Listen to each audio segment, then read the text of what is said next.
Bonjour, donc aujourd'hui j'aimerais finir sur le cycle de l'interculturel sur deux nouvelles notions qui sont intéressantes. La première c'est le désaccord. La deuxième ça va être la gestion du temps. Alors, par rapport au désaccord, on peut, suivant les cultures, choisir l'affrontement. Mais l'affrontement est vu comme positif. Par exemple en France, on peut être en désaccord et on estime que c'est positif de l'exprimer, que par rapport à l'équipe, il n'y aura pas de conséquences et au contraire, c'est très très bien quoi. Et bien sûr, à l'opposé, donc on a les sociétés asiatiques qui elles vont préférer l'évitement parce qu'elles estiment que le désaccord va créer justement un déséquilibre dans l'équipe. Il faut surtout éviter ça. Et moi, ce que j'aime bien, c'est comment on peut avoir un a priori sur les choses. Vous voyez, pour nous, Français, c'est évident qu'il faut exprimer les choses, c'est évident qu'il faut rentrer dans le tas, comme on dit. Et à l'opposé, si vous faites ça en Thaïlande, surtout pas, quoi. Ok. La deuxième notion, c'est la notion de gestion du temps.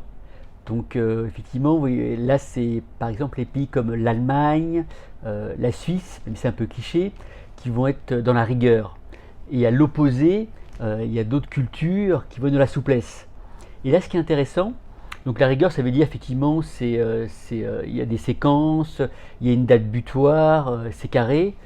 La souplesse ou la fluidité, c'est plutôt, voilà, on a un objectif, mais on peut s'arrêter en cours de route, on peut changer un peu les choses. Et moi, ce que j'aime bien dans cette notion, c'est que les deux fonctionnent encore une fois. Vous voyez, on peut avoir des a priori sur la manière de gérer le temps, mais si vous parlez des hommes d'affaires justement qui ont une vision mondiale des choses, bah, dans des cultures où la souplesse est de rigueur, on peut dire la souplesse est de rigueur pour la gestion du temps, c'est une belle formule, ça fonctionne aussi.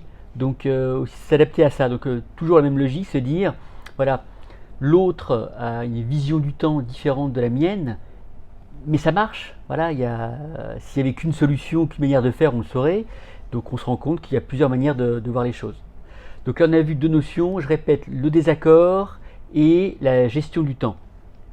Et j'aimerais en fait dans une prochaine vidéo parler d'un livre qui est très intéressant, qui s'appelle Le paradoxe du poisson rouge.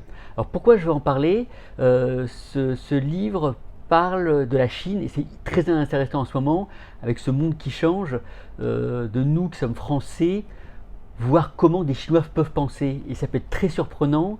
Et moi, je trouvais ce livre passionnant. Et je pense qu'aussi bien au niveau personnel qu'au niveau de l'entreprise, de voir comment des gens pensent différemment, et ça marche. C'est ça qui est intéressant. Se dire, voilà, c'est différent de nous, mais voilà, on peut vivre heureux avec une manière différente de penser. Des fois, on a un peu du mal à le croire. Tiens, on pense comme ça, on pense qu'on a la vérité, en toute sincérité d'ailleurs. Et puis on se rend compte qu'à 10 000 km ou plus loin, bah, on pense différemment et ça marche aussi. Voilà. Donc prochaine vidéo, ça sera sur donc, le paradoxe du poisson rouge, qui est un très bon livre. Merci, à bientôt.